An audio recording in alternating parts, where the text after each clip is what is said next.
¿Qué pasaría si te dijera que un grupo de jóvenes universitarios completamente normales, sin ningún historial problemático, se transformaron en personas irreconocibles en apenas 6 días? Lo que comenzó como un simple estudio académico en el sótano de una de las universidades más prestigiosas del mundo, terminó convirtiéndose en uno de los episodios más perturbadores y polémicos en la historia de la psicología. En el verano de 1971, el profesor Philip Zimbardo quiso responder una pregunta aparentemente sencilla. ¿Las personas buenas pueden cometer actos crueles si se les coloca en el entorno adecuado? La respuesta que obtuvo sacudió los cimientos de lo que creíamos saber sobre la naturaleza humana. Hoy en Mentes Ancestrales vamos a reconstruir paso a paso lo que ocurrió durante esos 6 días que cambiaron para siempre nuestra forma de entender el poder, la obediencia y los límites de la mente. Quédate porque esta historia real es más impactante que cualquier ficción.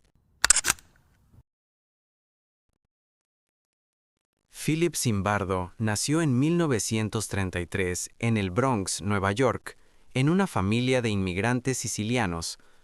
Creció rodeado de pobreza y violencia callejera y desde joven observó cómo chicos de su mismo barrio tomaban caminos completamente opuestos.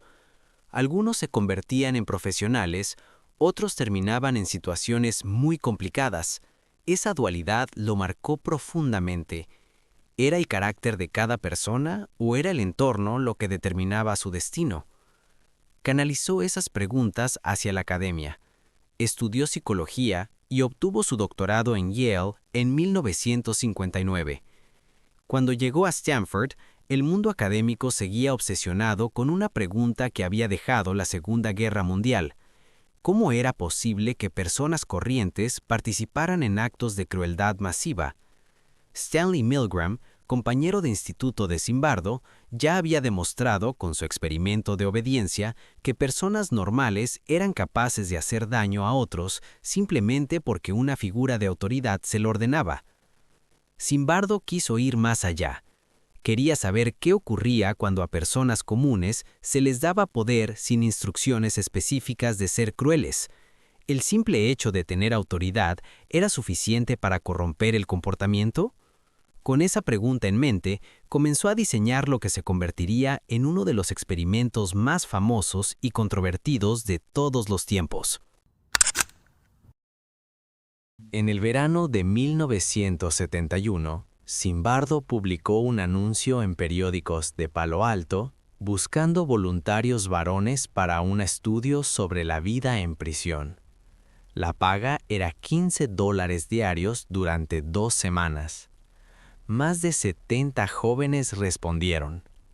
Tras evaluaciones psicológicas exhaustivas, seleccionaron a 24, todos estudiantes universitarios de clase media y psicológicamente estables. Mediante un lanzamiento de moneda, la mitad fue asignada al rol de guardias y la otra mitad al de prisioneros. No había ninguna diferencia entre ambos grupos.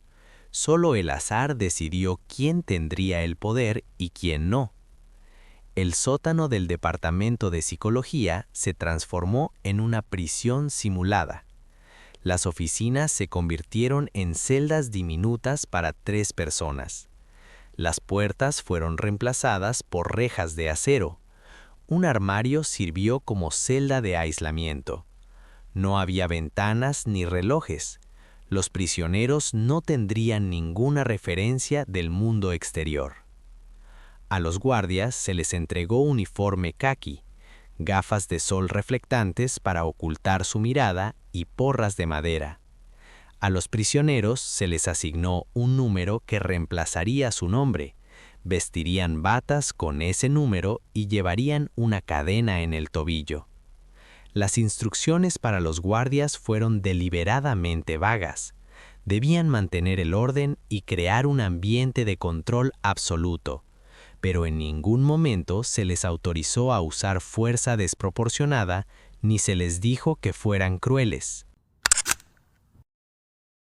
El 14 de agosto de 1971, patrullas reales de la policía de Palo Alto se presentaron en las casas de los prisioneros. Los esposaron, Los registraron contra los coches y los trasladaron a la comisaría ante la mirada atónita de sus vecinos. Aunque sabían que era un estudio, la experiencia fue completamente real. Al llegar al sótano de Stanford, fueron despojados de su ropa, desinfectados y vestidos con sus uniformes. Dejaron de tener nombre, eran solo un número. El primer día transcurrió con relativa calma. Ambos grupos parecían incómodos en sus roles, pero a la segunda mañana, los prisioneros se rebelaron. Se arrancaron los números, bloquearon las puertas con las camas y gritaron contra los guardias. Y aquí la situación dio un vuelco. Los guardias, sin recibir instrucciones, sofocaron la rebelión por su cuenta. Usaron extintores para apartar a los prisioneros de las puertas, los desnudaron como forma de intimidación y enviaron al líder al aislamiento. Después, implementaron un sistema de privilegios para dividirlos y eliminar cualquier solidaridad. A unos les daban comida y camas, a otros se las negaban. Era una estrategia que nadie les había enseñado. A partir de ahí, la escalada fue imparable. Los guardias obligaban a los prisioneros a hacer ejercicio como castigo, los despertaban de madrugada para pasar lista y les impedían usar el baño. Los insultos se volvieron constantes. Los guardias moderados nunca intervinieron para detener a los más agresivos. Ese silencio cómplice es uno de los hallazgos más inquietantes del estudio. Los prisioneros se desmoronaron. Apenas 36 horas después del inicio, el prisionero 862 sufrió un colapso emocional severo.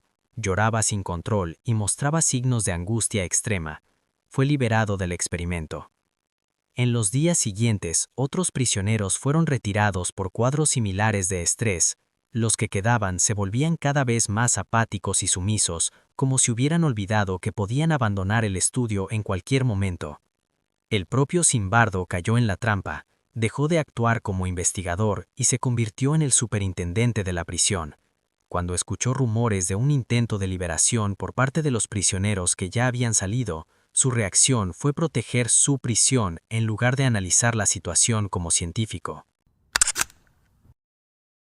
Al sexto día, Cristina Maslach, psicóloga y pareja de Zimbardo, visitó la prisión. Lo que vio la dejó profundamente afectada. Prisioneros con bolsas en la cabeza, encadenados, siendo arrastrados por los pasillos y nadie alrededor parecía ver un problema. Se enfrentó directamente a Zimbardo y le dijo que aquello estaba causando daño real a personas reales. De más de 50 personas que habían pasado por el experimento, ella fue la única que dijo basta. El 20 de agosto, 6 días después de empezar, el experimento fue cancelado. Cuando se lo comunicaron a los prisioneros, algunos lloraron de alivio, otros parecían confundidos, incapaces de procesar que todo había terminado. Varios guardias expresaron sorpresa ante su propio comportamiento y dijeron que no se reconocían. Otros, sin embargo, parecían decepcionados de que hubiera acabado antes de tiempo. La conclusión de Zimbardo fue provocadora. No son las personas las que son buenas o malas, sino que las situaciones y los sistemas de poder transforman el comportamiento de maneras impredecibles. Sin embargo, las críticas al experimento han sido intensas. No había grupo de control, la muestra era diminuta y Zimbardo participaba activamente en la dinámica. En 2018, el investigador Thibault Letexier descubrió grabaciones donde un miembro del equipo animaba a los guardias a ser más duros. Además, el prisionero 8612 admitió años después haber exagerado parte de su crisis para que lo liberaran.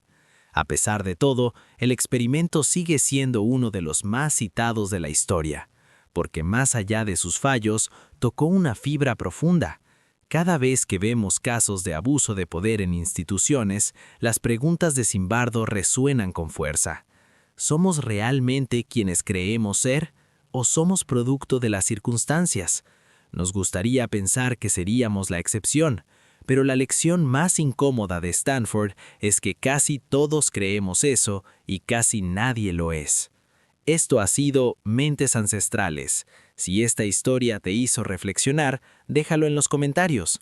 Dale like, suscríbete y activa la campana. Nos vemos en el siguiente video.